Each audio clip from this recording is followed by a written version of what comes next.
Hello, welcome back to, I guess not welcome back, it's our first time doing this, Discussions for Teen Titans. I have never seen the show, Randy has never seen the show. We watched the first 3 episodes and we're going to talk about it. We're going to talk about spoilers, so if you want to watch along, go watch the first 3 and then come back. And we start off with Slade, because he's not Deathstroke in this, Slade. He brings the little Havoc, I think they're called Havoc, of the crew of Gizmo, and then like Mountain Man and like Bad Luck Girl or Hex, which first of all, she was super cool. She was really cool. She was OP for She was really overpowered. She reminded me of like Domino in that sense. Which much. I was like, I feel like in general, like not to get too far ahead, I feel like there was a lot of power inconsistencies among everyone. 100%. Because I was like, this girl Hex, she can clean up everybody by herself. Mm-hmm. And then I think like Beast Boy like tricked her and she was shooting stuff around her and she kind of got collapsed. That was interesting. But what'd you think of the first episode? First episode, I would say I really like how they're already leading up to Deathstroke. I thought that was pretty cool. Yeah. I like how they're keeping him at a distance right now. They're kind of doing a slow build and leading up to it, because I think it's really like, it's building up my anticipation for seeing him. Yeah, no, I definitely think I love his vibe, because this show, it was interesting because it is a kid's show, and as far as the Titans themselves, it was very like, the humor is very like kid-like almost. Yeah, they really do make it feel like they're teens. Like yeah, they're for teenagers. Sure. For sure. But the tone of Slade is just so much more different, and I really like that. Yeah, and Randy is a big Deathstroke fan. Yep. So, were you pretty happy with this interpretation so far? Yeah, I think he seems like, because the thing about him is he's really tactical and he like makes great plans and he's just really smart, like kind of like a Batman type character. Yeah. And I think they are making it seem like he's kind of a mastermind, kind of thinking of different plans so far. We don't really know what his motive is yet, like why he just hates so him. He hates in him. them. He just hates him.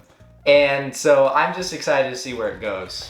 Yeah, I think that the first episode, pretty solid. It's just a lot of back and forth between the Havoc crew and the Titans. Titans get their butts smacked the first fight. It's been a pretty consistent thing that they keep getting smacked. They kind of suck, to be honest. Yeah. Like, they suck. But once they had Robin back and he was able to give them better directions, they came together. That's kind of how I figured that third fight. And it was like, okay, they're justifying Robin's existence on the team. Yeah, I thought it all worked out, like, made sense decently towards the end. 2 things I noticed right away just from the first episode. You really feel its age of the show. Yeah, which sure. I both like and dislike at the same time. I like that like nostalgic feeling it gives you of just like an old like 90s type cartoon. Yeah. It really feels like that, which I enjoyed.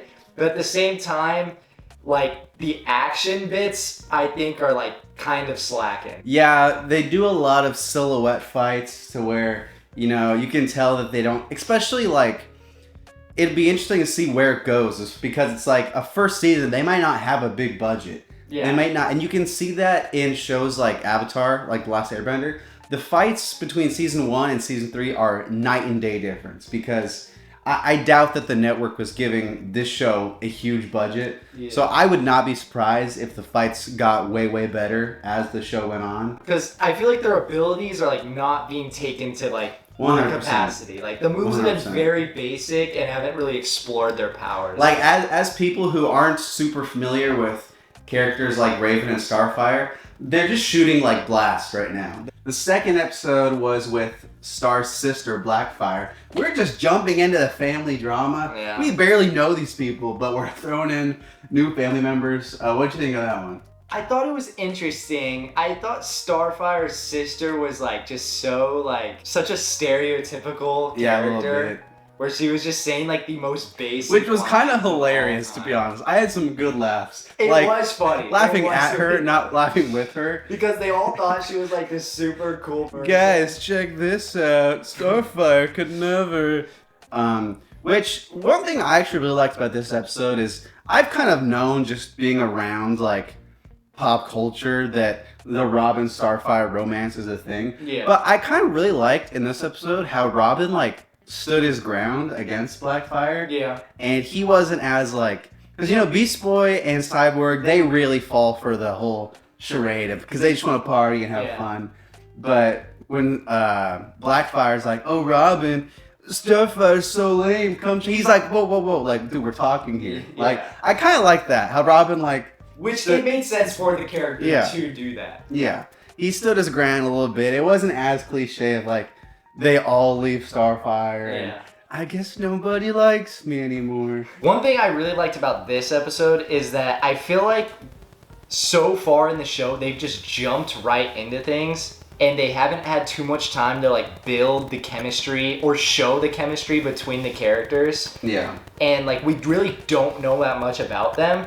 I thought it did a good job of like Starfire. I feel like we learned a lot more about her in this episode. It was kind of like her episode. Yeah. And so I'm hoping as it goes on, we get like more personal episodes for each character. Because now I feel like so far, Starfire is one of the characters I like more. Yeah. Because I feel like we know more about her than anyone She's really the only one that has had any development so far. Yeah, who's had really any kind of like personal like thing aspects of the episode. Yeah. In this one, it opens up, Slade sends, his name was like, what's his name? Like Ironside or something like that. Something like Curbside. Cinderblock. Cinderblock. Yeah. He sends Cinderblock and he awakes the Mush guy and Cyborg and Robin. They have a big falling out. Mm-hmm. And then they pretty much just fight the Mush guy for the whole episode. Yeah. So what you think about this one? I liked certain aspects of it for sure. I thought the fight with the Mush guy, we both don't know his name. Deathstroke said it once. He's like, I need Juice Boy. Or I thought like it was the best fight so far. Yeah, no, for sure. I feel like they did slightly show more of their powers a little bit with Raven there. Yeah. She was kind of doing a little bit more, like, there was a little bit more flavor to her skills there. So 100%. I thought that was pretty interesting.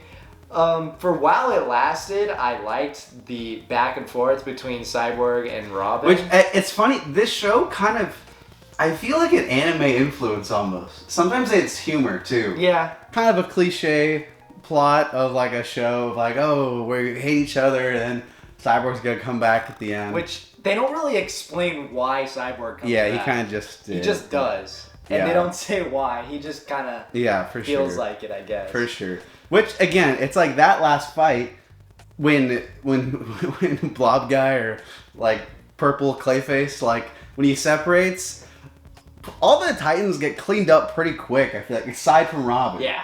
Which, again, is like, is Robin the strongest? And then a big discrepancy in power is it takes all of them to take down Cinderblock, and they don't even do it in the beginning. Yeah. And then at the end, Cyborg does it by himself. That was the big one. I was like, what? Like, oh yeah, by the way, I took down the guy none of us I was like, Cyborg, where was that in the beginning, bro?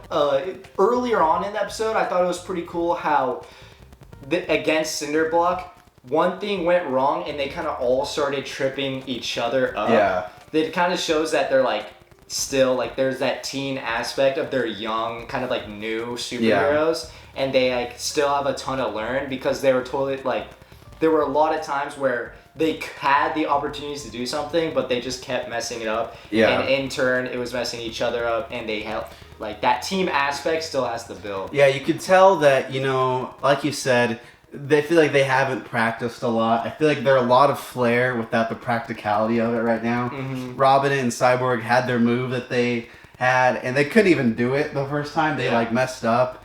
And like you said, they are tripping each other up. That's a pretty good point. Again, I kind of like that though, because we'll see how they move forward as a team. I think it'd be awesome if by the end of the show, they're like clockwork, man, and they know all their moves. All right, so that concludes the first 3 episodes of Teen Titans. If you want to watch along, next week we're going to do episodes 4, 5, and 6. Make sure you watch that. Make sure you subscribe. Good stuff.